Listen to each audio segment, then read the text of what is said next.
Greetings, travelers. I'm your host, the C-Dot that knows a lot, Dr. Waluigi. Say, you guys remember a while back when I reviewed Filmation's Happily Ever After? Well, it turns out that somebody decided to make a game out of it. Yes, really. But as I always say, you should never judge a book by its cover, so who knows, maybe this game will be good.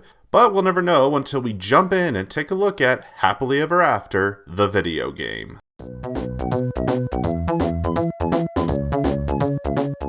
The game was released in 1994 and developed by Imagitech Design for the Super Nintendo.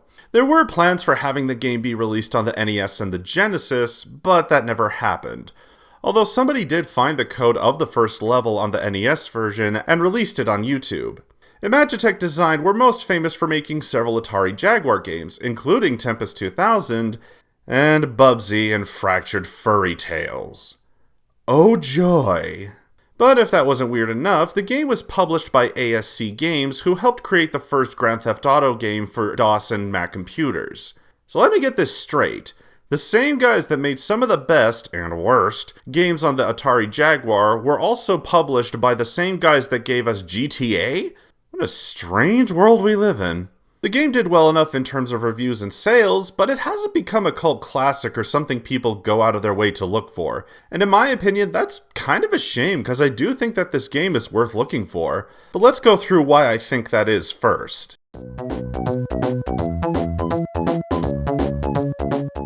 If there's one thing I think doesn't hold up from this game, it's the presentation. Even for a game that's based on a movie that was made by a company that made very choppy animated shows, the game looks very primitive for the SNES. The game came out in 1994, the same year we got Donkey Kong Country, Super Metroid, and Final Fantasy VI.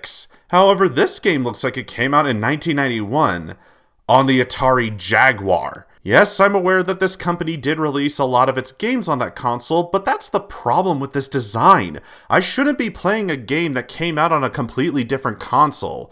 Especially on a console like the Super Nintendo that has many games that are well known for their presentation, like Chrono Trigger and Secret of Mana. This is almost insulting to the console for a game that came out so late in its library. But I will say that despite the presentation, the gameplay is pretty good.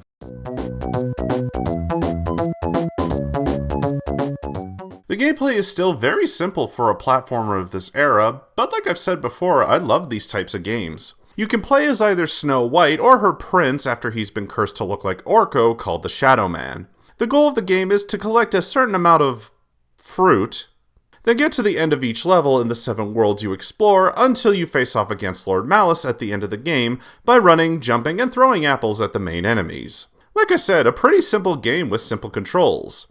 Too bad those controls are barely functional.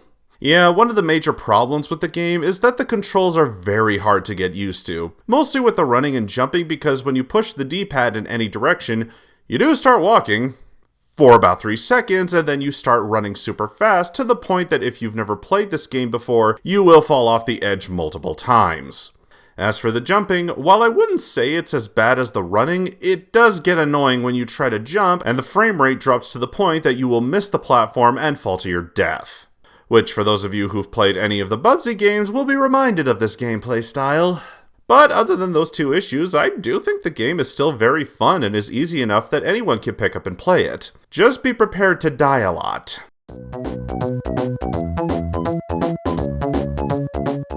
For a game that is based on a very unknown movie, it's still fun to play even to this day. While I wouldn't call it a must-have for your collection, as it is a little on the pricey side, as well as the game being very short and can be beaten within an hour to an hour and a half. But if you can find it on an emulator, or if you can find the game for cheap online, then I would say check it out. I give Snow White and Happily Ever After a 6 out of 10. I'd say that the game is similar to the other game I recently reviewed with Boogerman, where it has good gameplay, but the presentation is what holds it back.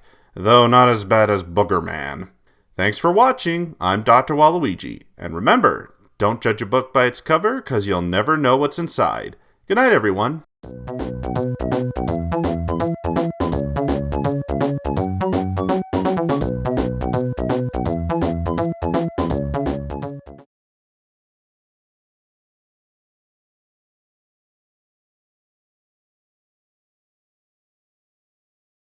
What if